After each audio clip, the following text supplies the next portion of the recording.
प्यारे बच्चों, सुप्रभात। जैसा कि पिछले पाठ में हम लोगों ने सिंधु सभ्यता के बारे में अध्ययन किया था, आज हम पाठ 2 राजा, किसान और नगर, आरंभिक राज्य, अर्थव्यवस्था, इनका अध्ययन करेंगे। सिंधु सभ्यता के बारे में आपको यह भली बात मालूम हो गया कि वहां पर जो खुदाई से जो भी अवशेष मिले थे, उन्हीं के हिसाब से इतिहासविदों ने अनुमान लगाया था। सिंधु सभ्यता के पतन के बारे में भी आप लोगों ने देखा था। उसके बीच में ये जो आप पढ़ने जा रहे हैं, लगभग 1500 वर्ष का लंबा अंतराल उपमहाद्वीप के विभिन्न भागों में कई प्रकार के विकास हुए। वही काल था जब सिंधु और इसकी उपनदियों के किनारे रहने वाले लोगों द्वारा ऋग्वेद का लेखन किया गया। उत्तर भारत, दक्कन पठार क्षेत्र और कर्नाटक जैसी उपमहाद्वीप के कई क्षेत्रों में कृषक बस्तियां अस्तित्व में आई। साथ ही दक्कन और दक्षिण भारत के क्षेत्रों में चरवाहा बस्तियों के प्रमाण भी मिलते हैं। ईसा पूर्व पहली शताब्दी के दौरान मध्य और दक्षिण भारत में शवों के अंतिम संस्कार के नए तरीके भी सामने आए, जिन्हें महापाषाण के नाम से ख्यात पत्थरों के बड़े बड़े ढांचे मिले। कई स्थानों पर पाया गया है कि शवों के साथ विभिन्न प्रकार के लोहे के उपकरण और हथियारों को भी दफनाया गया है। एक आपकी किताब में एक चित्र दिख रहा है, एक अभिलेख सांची, मध्य प्रदेश, लगभग 2वीं शताब्दी ईसा पूर्व।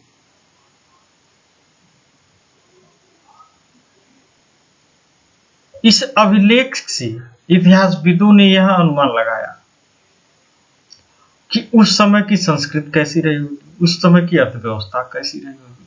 जैसा कि आप देख रहे हैं, सिंधु सभ्यता से और ये जो सभ्यता आप पढ़ने जा रहे हैं, इसमें काफी अंतर दिख रहा है। जैसे कि आपने उस समय देखा था कि ऐसी लिपि थी जिसको पढ़ा नहीं गया, लेकिन इस समय जो ऋग्वेद है, जो वेदों का लिखा गया है, उसका उल्लेख मिलता है। और हम समझते हैं कि दुनिया के सबसे प्राचीन ग्रंथ की यदि हम उल्लेख करें तो ऋग्वेद, यजुर्वेद, सामवेद और अथर्ववेद, इन चारों वेदों का सबसे पहले उल्लेख मिलता है। इसके अलावा सावधान में भी देख सकते हैं कि आने वाले समय या जो पाठ आप अध्ययन कर रहे हैं, इसमें सिंधु सभ्यता से काफी अंतर है। यहाँ पर एक शब्द आप देख रहे हैं, लोहे की बने उपकरण। लोहा आधुनिकीकरण का प्रतीक है, क्योंकि कृषि कार्य के लिए लोहे का होना सबसे उपयोगी माना जाता है। सिंधु सभ्यता को आपने देखा था ताम्र युग या कांस्य युग सभ्यता थी, लेकिन यह सभ्यता जो है, यह लोहे के विकास के कारण काफी उससे अलग थी। साथ ही जब लोहे का ज्ञान हो गया तो लोगों ने अपनी आर्थिक गतिविधियां और पालन पोषण के लिए प्राकृतिक संसाधनों का दोहन अधिक से अधिक करना शुरू किया। ईसा पूर्व 6वीं शताब्दी से नए परिवर्तन के प्रमाण मिलते हैं। अब जो समाज बिखरा हुआ था, वहां पर रजवाड़ों का विकास दिखता है। इन राजनीतिक प्रक्रियाओं के पीछे कुछ अन्य परिवर्तन थे। इसका पता कृषि उपज की संगठित करने के तरीके से चलता है। इसी के साथ लगभग पूरे उपमहाद्वीप में नए नगरों का उदय हुआ। इतिहासकार इस प्रकार के विकास का आकलन के लिए अभिलेखों, अब आपके मन में प्रश्न उठेगा कि आखिरकार इतना ईसा मसीह के जन्म से 600 वर्ष पहले का अध्ययन कैसे किया गया। तो एक बार फिर से अपना कॉन्सेप्ट कर लीजिए। खुदाई से जो अवशेष प्राप्त होते हैं, उनके हिसाब से इतिहासविद अनुमान लगाते हैं। अब अवशेष में क्या है? अभिलेख है, ग्रंथ हैं, सिक्के हैं, चित्र हैं। विभिन्न स्रोतों से अध्ययन करते हैं इतिहासविद और इस हिसाब से आकलन करते हैं कि इस सभ्यता का विकास इस तरह से हुआ होगा। जैसे कि मान लीजिए आप क्लास में हैं और आपके क्लास में ब्लैक बोर्ड है और मेज रखा हुआ है, तो इनकेस अगर यदि आज के 1000 साल बाद इस तरह कुछ परिस्थितियां हों जिसमें आपका अध्ययन किया जाए, तो ये पता चलेगा मेज था, बच्चे बैठ के पढ़ते थे, ब्लैक बोर्ड जो दीवार पे काला सा था, उस इससे प्रतीत होता है कि बच्चे इधर ही मुख करके बैठते रहे होंगे। एक कुर्सी जैसा कि आप देखते हैं क्लास में अलग रखी रहती है, एक मेज रखा रहता है, तो यह इस तरह से आप अनुमान लगा सकते हैं कि यहाँ जरूर कोई टीचर पढ़ाता रहा, वह विद्यालय होगा। कुछ इसी तरह से इतिहासविदों ने अनुमान लगा। इन्हीं विद्वानों में एक विद्वान थे प्रिंसिपे और प्रियदर्शी। भारतीय अभिलेख विज्ञान का उल्लेखनीय प्रगति जो है यह 1830 के दशक में देखने के लिए मिलता है। ईस्ट इंडिया कंपनी का एक अधिकारी जेम्स प्रिंसिपे ने ब्राह्मी और खरेष्टी लिपि का अर्थ निकाला। इन लिपियों का उपयोग सबसे आरंभिक अभिलेखों और सिक्कों में किया गया था। अब उस काल के जो सिक्के मिले थे, प्रिंसिपे महोदय उसको पढ़े और उन्होंने उसका अर्थ निकाला। प्रिंसिपे को पता चला कि अधिकांश अभिलेख सिक्कों पर प्रियदर्शी यानी मनोहर मुखाकृति वाले राजा का नाम लिखा है। कुछ अभिलेखों पर राजा का नाम अशोक भी लिखा है।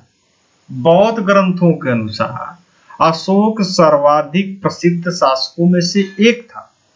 कहने का मतलब क्या है, उत्खनन से जो सिक्के प्राप्त हुए, इसके अलावा जो ग्रंथ थे, बौद्ध ग्रंथ, जैन धर्म ग्रंथ, इन ग्रंथों से के अध्ययन के बाद इतिहासविदों ने अनुमान लगाया। अब इसके हिसाब से भारत की राजनीति की इस इतिहास के अध्ययन को नई दिशा मिली, क्योंकि भारतीय और यूरोपीय विद्वानों ने उपमहाद्वीप पर शासन करने वाले प्रमुख राजवंशों की वंशावलियों की पुनर्रचना के लिए विभिन्न भाषाओं में लिखे अभिलेखों और ग्रंथों का उपयोग किया। परिणाम स्वरूप 20वीं सदी के आरंभिक दशकों तक उपमहाद्वीप की राजनीतिक इतिहास एक सामान्य चित्र तैयार हो गया। उनके बाद विद्वानों ने अपना ध्यान राजनीतिक इतिहास के संदर्भ की ओर लगाया और छानबीन करने की कोशिश की कि क्या राजनीतिक परिवर्तन और आर्थिक और सामाजिक के बीच कोई संबंध था। शीघ्र ही आभास हो गया कि इसमें संबंध तो थे, लेकिन संभवतः सीधे संबंध हमेशा नहीं थे। अब अभिलेख की चर्चा करते हैं। जैसा कि अभिलेख किसे कहते हैं? उन्हें कहते हैं जो पत्थर, धातु या मिट्टी के बर्तन जैसे कठोर सतह पर खुदे होते हैं। आप लोग देखते होंगे आपके वहां सड़कों का निर्माण होता है या कहीं विद्यालय का निर्माण होता है, तो एक पत्थर का शिलापट लगता है और उस पर लिखा जाता है कि फला के कर कमरनौत हाथों द्वारा। कुछ अभिलेखों से भी इसी तरह के उस काल के उस शासक का वर्णन मिलता है जिसका इतिहासविदों ने अध्ययन किया।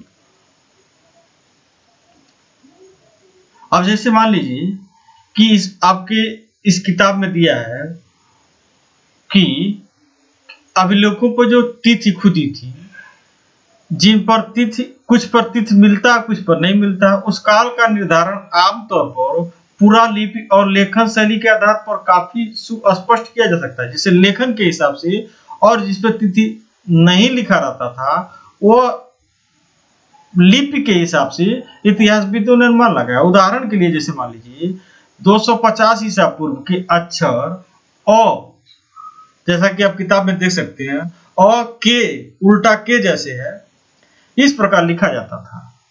और 500 ईसा पूर्व ईसा में अंग्रेजी में जैसे 4 होता है उस तरह लिखा जाता था।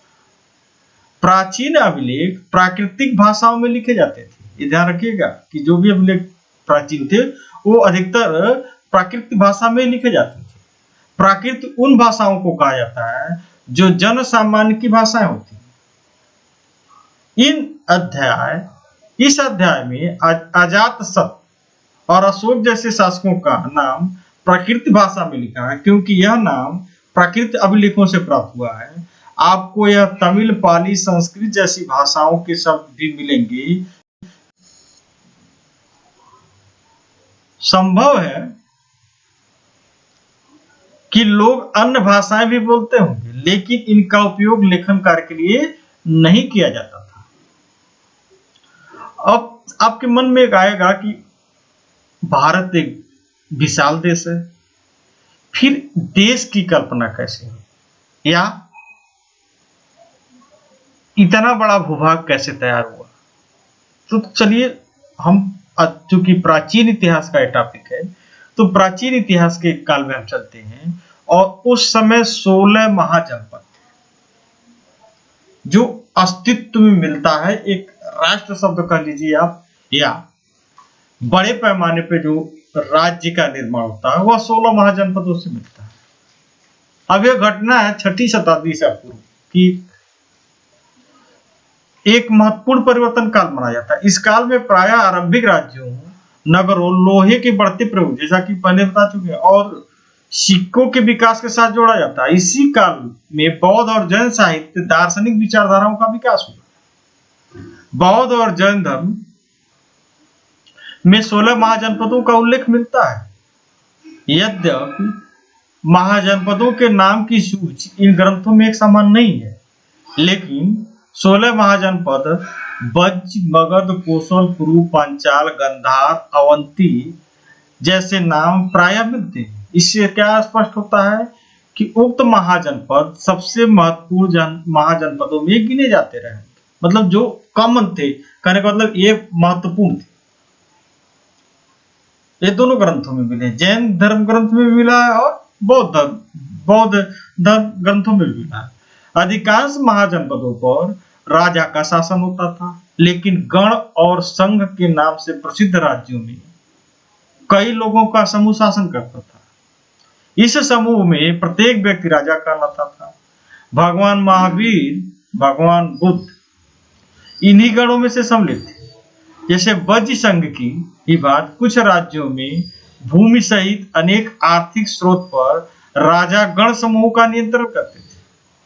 यद्यपि स्रोत के अभाव में इन गणराज्यों की इतिहास पूरी तरह से लिखे नहीं जा सकते, लेकिन कई राज्य लगभग 1000 साल तक बने रहे। ये संगठित थे, जिसमें सबसे समृद्धशाली और प्रसिद्ध था लिच्छव।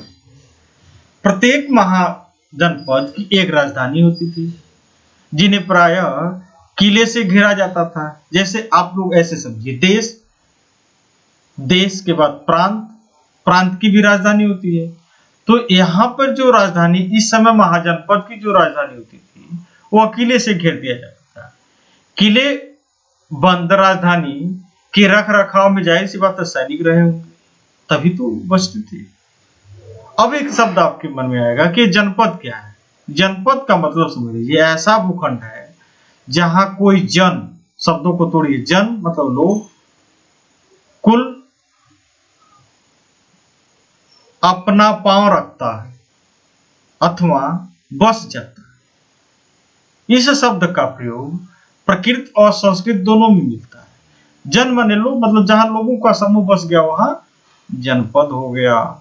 अब आप इस चित्र को देखें और इस 16 महाजनपद का एक एक करके